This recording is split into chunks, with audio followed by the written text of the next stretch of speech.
भाजपा सांसद वरुण गांधी अपने संसदीय क्षेत्र बहेड़ी के दौरे पर पहुंचे। इस दौरान सांसद वरुण गांधी क्षेत्रीय जनता से मिले और उनकी जन समस्याएं सुनी। वरुण गांधी ने कहा कि अगर बैंकों का निजीकरण होता है तो देश में 8 से 10 लाख लोग बेरोजगार हो जाएंगे। उन्हें दोबारा कौन रोजगार देगा? अगर बैंकों का निजीकरण होगा तो जो 7-8 लाख 10 लाख लोग बेरोजगार होंगे, जो 40, 45, 50 साल के हैं, उनको दोबारा कौन ट्रेन करेगा, दोबारा रोजगार कौन देगा, उनके बच्चों को कौन खिलाएगा?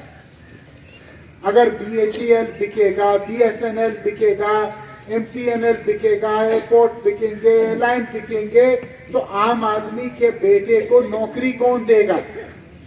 क्या मैं सही कह रहा हूं कि मैं गलत कह रहा हूं?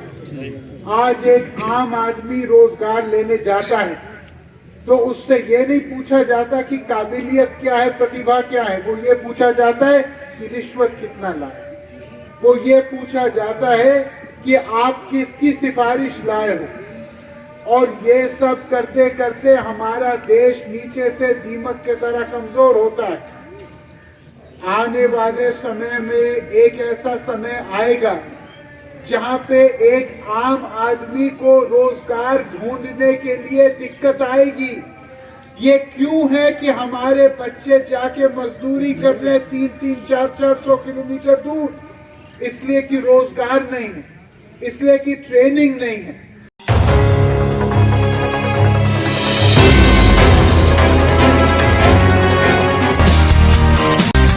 इंडियन इंडस्ट्री एसोसिएशन ने अपनी मांगे राजनीतिक दलों तक पहुंचाने के लिए प्रेस वार्ता कर अपना एजेंडा जारी किया। व्यापारियों का कहना है कि जिस तरह से विधानसभा और लोकसभा में शिक्षकों का प्रतिनिधित्व होता है, वैसे ही औद्योगिक क्षेत्र में प्रतिनिधित्व होना चाहिए। व्यापारियों का कहना है कि सिस्टम की खामियों के चलते उन्हें सिंगल विंडो सिस्टम और सरकार की अन्य योजनाओं का लाभ भी नहीं मिल पा रहा है। ये हमारा MSME जो सेक्टर है उससे संबंधित जो हमारी कुछ परेशानियां हैं वो हमने अपने इस एजेंडा में रखी हैं और इसको हम 22 तारीख से लेके 29 तारीख तक जितने भी हमारे यहाँ पे राजनीतिक पार्टीज़ मौजूद हैं, उनके जो उच्च अधिकारी या उच्च गण यहाँ पर मौजूद हैं, चाहे विधायक जी हों, चाहे सांसद महोदय हों, चाहे जिलाध्यक्ष महोदय हों, उनके सामने हम अपने इस एजेंडे को लेके जाएंगे। और ये अकेले बरेली का ही नहीं है। आज हमारी इंडियन इंडस्ट्रीज एसोसिएशन की सेंट्रल बॉडी ने ऑल ओवर इंडिया इसको 11 बजे से 12 बजे के बीच में देने का कार्यक्रम रखा है और ये प्रदेश के देश के हर शहर में जहाँ पे चैप्टर है, इंडियन इंडस्ट्रीज एसोसिएशन का चैप्टर है, वहाँ पर ये दिया जा रहा है। इसमें हमारी कुछ मांगे हैं, जैसे कि हमारी स्टेट की परचेज़ प्रणाली है जिसमें 25% तक परचेज़ करने के लिए MSME से बाध्य किया गया है। उसमें बहुत सारे डिपार्टमेंट नहीं कर रहे हैं, छूट नहीं दे रहे हैं। इसको बढ़ा के 30% करने की हमने एक डिमांड करी है। जो हमारी लीज होल्ड की प्रॉपर्टीज़ हैं उसको फ्री होल्ड करने के लिए हमने उसमें रखा है।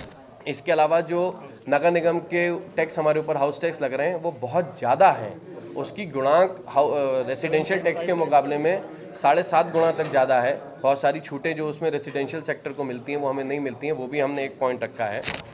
इसके बाद हम लोगों ने जो ग्रीन एनर्जी से संबंधित कार्यक्रम है, एक रूफटॉप सोलर प्रोग्राम भारत सरकार ने निकाला हुआ था, यूपी सरकार ने भी उसको किया, लेकिन कुछ ना कुछ पॉलिसी में तब्दीली कर देने की वजह से वो इंडस्ट्री उसके ऊपर जो है नहीं कर पा रही है काम। हमने उसमें भी उस पॉलिसी को वापस लाने की बात करी है कि नेट मीटरिंग जो आपने हटा दी थी इंडस्ट्री और कमर्शियल सेगमेंट्स के ऊपर से, वो नेट मीटरिंग हमको दोबारा अलाउ की जाए। ये भी हमने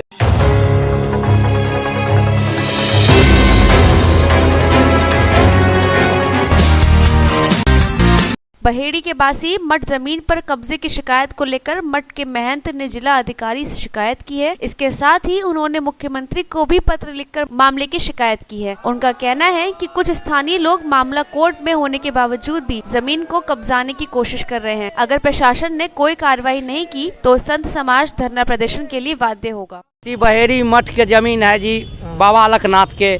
उस जमीन में रिसीवर बैठा 8-10 साल से, और वहाँ जो है गुंडे लोग ज़मीन कैप्चर कर रहा है, वहाँ ज़मीन बिक रहा है और ये सब कामें सब हो रहा है जी। अगर बाबा का ज़मीन जायज़ में है जिसका उसको हक में कर दो।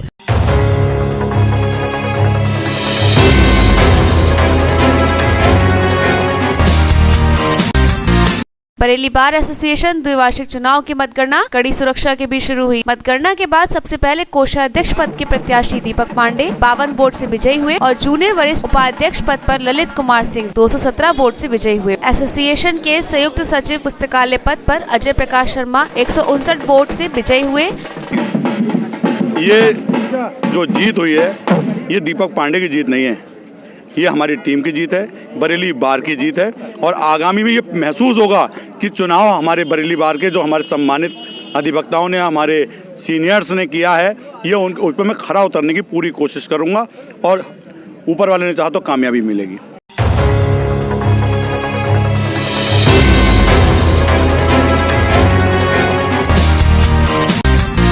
सपा नेता और पूर्व मंत्री भगवत शरण गंगवार ने कहा है कि भाजपा सरकार घोषणाओं की सरकार बन गई है। सरकार किसानों को सम्मान निधि के नाम पर भी धोखा दे रही है। भगवत शरण गंगवार सपा कार्यालय पर आयोजित लोहिया वाहिनी के सम्मान समारोह कार्यक्रम में बोल रहे थे। और जहां तक 2022 की बात है, अब तो बहुत पुरानी बात हो गई।